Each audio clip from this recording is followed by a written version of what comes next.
नमस्कार, प्रणाम, हर हर महादेव। हम हैं प्रियंका देवी कुशवाहा और हमारे यूट्यूब चैनल भोजपुरिया गीत में रउआ सभे के स्वागत बड़ुए। तो रउआ सभे के बीच में बहुत प्यारा सा सुंदर सा हम शिव चाचा भजन गीत लेके आ गए बने। गीत के पूरा जरूर सुनम जा, वीडियो के लाइक शेयर जरूर करब जा।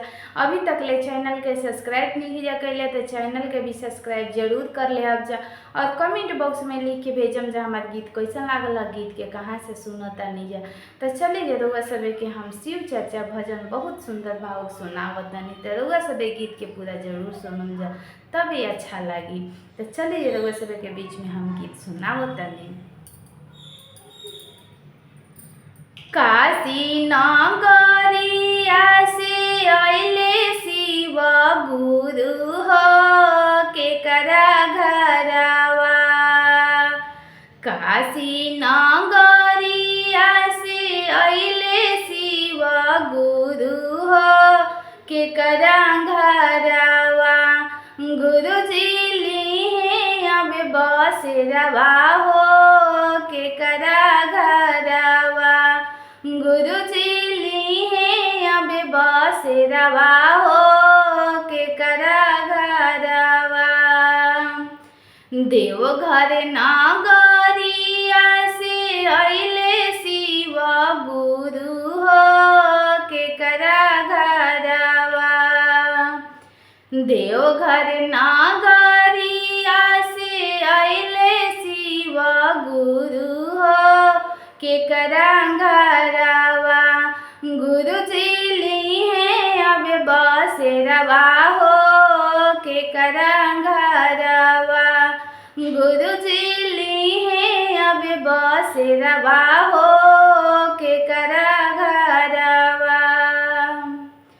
हाथ जोड़ी पैया परी बोले लगली शिष्या हो हमारे घरवा। हाथ जोड़ी पैया परी बोले लगली शिष्या हो हमारे घरवा। गुरुजी लिहिना बसेरवा हो हमारे घरवा। गुरुजी लिहिना बसेरवा हो हमारे घरवा। जुग जुग जियो शिष्या तोहारो सोहागवा हो खेलत रहे ना। जुग जुग जिए शिष्या तोहारो से नुरवा हो कि खेलत रहे ना।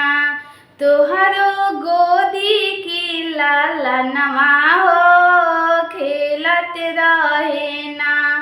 तोहरो गोदी के बालकवा हो खेलत रहे ना।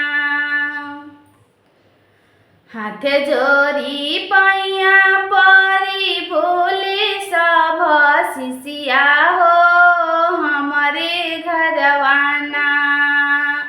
हाथ जोड़ी पैया परी बोले सब शिष्या हो हमारे घरवाना।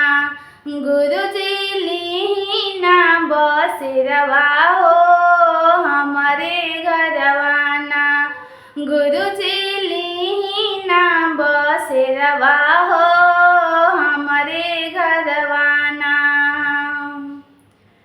रोजी रोजी गार तोहरो बढ़े सब शिष्या हो भरल रहे ना। रोजी रोजी गार तोहरो बढ़े सब शिष्या हो भरल रहे ना।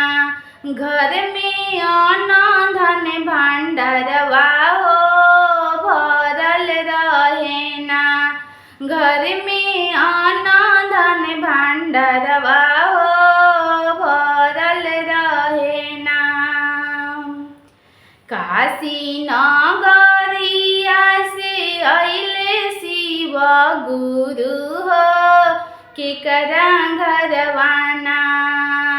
देवघर नगरिया से अइले शिव गुरु के करा घरवाना। गुरुजी ली है अब बसेरवा हो के करा घरवाना। गुरुजी ली है अब बसेरवा